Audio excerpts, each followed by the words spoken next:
Other members likely on the panel for One Nation, One Poll and exploring the possibility that includes the Cabinet Secretary, the ex-CJI, the ex-ECI, retired judges, constitutional experts and political leaders. Earlier, remember, former President Ramnath Kovind, he is going to be on the panel, reportedly is going to be heading the panel. All of this is source-based information. We'll try to bring you more details on this. We have CNN News 18's Payal Mehta getting us more. Payal, tell us more about the other members that are likely now going to be on the panel. What we're given to understand, Aisha, is very important. We're given to understand this is going to be a comprehensive committee. The committee will not only have representatives from the political, platform, but political leaders, but also, people who have the understanding of the subject. This is a very, very complicated legislation because you're looking at overhauling the entire voting system. You're looking at overhauling the entire framework as far as elections are concerned. So obviously, there will be feedback which will be taken in from former Chief Justice of India and former legal experts covering that ground. Also the fact that they will also be taking the input from former CECs to understand what the implications could be. The Cabinet Secretary, most importantly, will be also part of this because this is a developing situation. And also the fact that, yes, there are various people who have their inputs to give, whether it is legal fraternity or whether it is otherwise as well. And to also look at, how this can really take shape because, like I said, it's a complicated legislation. And Ramnath Kovind is not an ordinary person himself. He is a very, very legally sound person. He's the former Prime Minister, he's the former President of the country, and he's also been a former Governor of the country as well, of the state of Bihar. So that's the importance that is being given. It will be important to see what the outcome really is, but it is going to be a long-term exercise. It is going to be a detailed exercise because you don't change laws like this in the country overnight by just the whims and fancies of any government. It has to take a comprehensive shape because you're looking at making amendments to at least 5 or 6, sections of the Constitution, and these are Constitution amendments, which essentially mean it's for the benefit of our viewers. When you move in a constitutional amendment, that has to be passed by 2/3 majority, which means the government also needs to have these numbers in place in the Parliament. That is the most important part as well. One big question that is arising about whether or not this is going to be very confusing for voters because, again, that is the main focus of this One Nation, One Poll. Do you think voters will be informed enough to be able to conduct this in a way so that they're not confused? Do you think specific awareness campaigns will have to be conducted? Certainly, nothing can be done in this country without taking the voters into confidence because Absolutely. Eventually they are the biggest stakeholders. They are the ones who have to come out and vote as well. But, you've seen this happen. For example, when you have the Lok Sabha elections, you also simultaneously have elections to states like Odisha and Andhra Pradesh. So what do people do? Do they vote for a particular government in the center and a particular government in the state? That also is a complicated thing as well. But the argument of the government has been, and even in the response that they've submitted before Parliament, has been very simple. That, most of the time is spent in fighting some elections with the other, for which, of course, model code of conduct kicks in, various things take place, voters have to be lured. So all of this is a waste of exercise, of course, because, a lot of time goes into that. So the Prime Minister himself has very, very importantly said that, when you have a situation like this, then half the time the time is lost in contesting elections. So why not have a situation when you can spend the whole of 5 years in serving the people by finishing the elections for once and for all? But again, we've been saying that this is a very, very complicated legislation. This is like overhauling the election system in this country. It has to be done with a consensus of all, and that is something which the government has highlighted in its response to Parliament, that it has to be a consensus that has to be taken at various platforms. For example, why would Karnataka allow this to go through when Karnataka has been in power only for the last 3 to 4 months? So this has to be taken into account before one can come up with anything. But this is the framework which is coming up, which clearly means that this has to be a process which has to be followed. It can't be done overnight, and the appeal to ask all states to follow this up has been made at multiple levels and multiple platforms by none other than the Prime Minister himself. Payal, I'm going to request that you stay with us. We're going to listen into some reactions that are coming in. He goes everywhere and claims India is mother of democracy.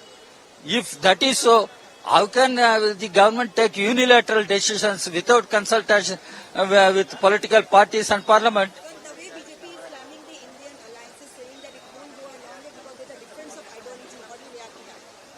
What is the ideological difference they are trying to point out? Yes, we are all independent political parties. We have our own ideological political positions, but we have come together on a common understanding that BJP's rule has been proved to be misrule. BJP's governance has proved to be misgovernance, and Mr. Modi's rule for the past 9.5 years has been proved to be disastrous, complete disastrous.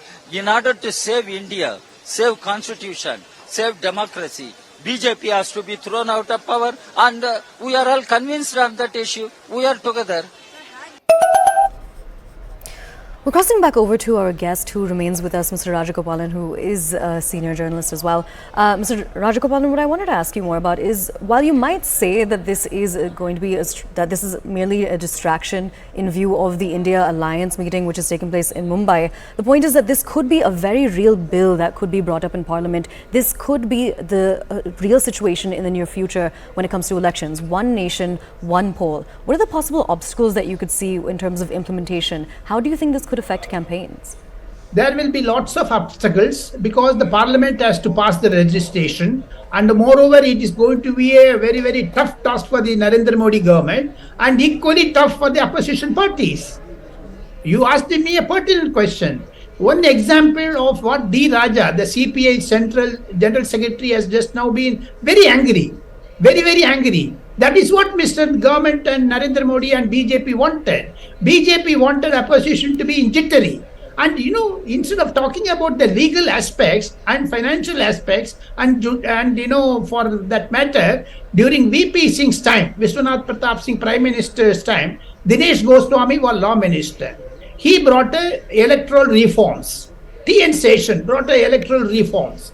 About at least 8 former chief election commissioners, Gen Gopalaswamy, M.S. Gill, T.S. Krishnamurthy, even Sushil Chandra, the latest one, Rajiv Kumar, have been writing to the government. We want one nation, one poll, because it will save 10,000 crores, madam, not 1 or 2 rupees, Aisha.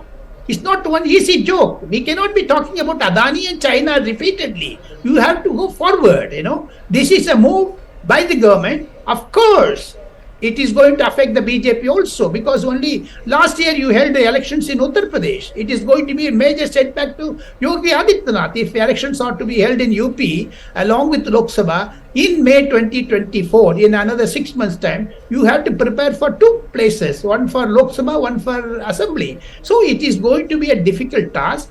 This task will let us wait and watch. The government, as Payal Mehta has just now mentioned, it consists of legal luminaries, cabinet secretary, administrative experiences they have. Along with that, any district collector, any district superintendent of police will have a major election strategies, because they oversee the elections at the bottom level. They have grown up to the cabinet secretariat level, and the cabinet secretary is going to be part of this committee. And this also shows the immense confidence the Prime Minister reposes on Ramnath Kovind and the committee. Prime Minister has been articulating this for the last 5 meetings. In 5 general public fora, he articulated. Apart from that, I would like to tell, during UPA regime, E.M. Sudarshan Nachiyappan, Congress MP, headed a joint parliamentary committee of 21 members consisting of 18 parties. He gave a report that one nation, one poll is possible. That is why Narendra Modi is taking forward. He is taking the UPA regime resolution, taking forward. Why the Congress is being jittery now? Why should D. Raja get angry? Why the opposition parties are dancing and drama, song and drama? Why? Because it is affecting them. You can talk about Adani, but not this one nation, one poll. You can talk about China, but you have to talk about one nation, one poll. It is a matter which has been gaining momentum for the last 25 to 30 years in Indian politics. Electoral reform is important. It will curtail black money. It will curtail defections. Lot of things are involved in this. Therefore, this exercise is a laborious one, very, very interesting, but we have to wait and watch. Will the Constitution Amendment Bill will be introduced, or it is going to be a financial bill? So these are all certain things which